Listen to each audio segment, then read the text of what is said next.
নমস্কার। আজ আমাদের শ্রী শ্রী সারদা মায়ের জন্মতিথি।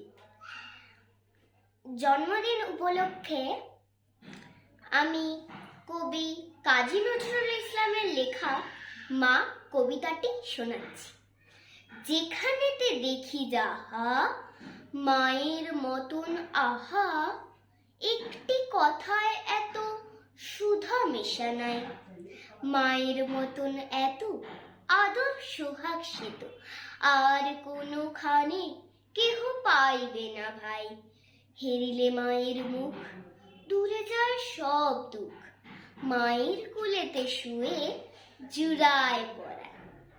মায়ের শীতল কোলে সকল যাতনা ভুলে, কত না সোহাগে মাতা বুকটি ভরান। কত করি উৎপাত আবদার দিন রাত, সব শন হাসি মুখে ওরে সে যে মা।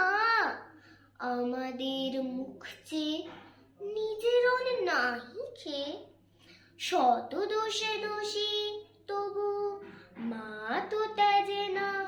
নমস্কার।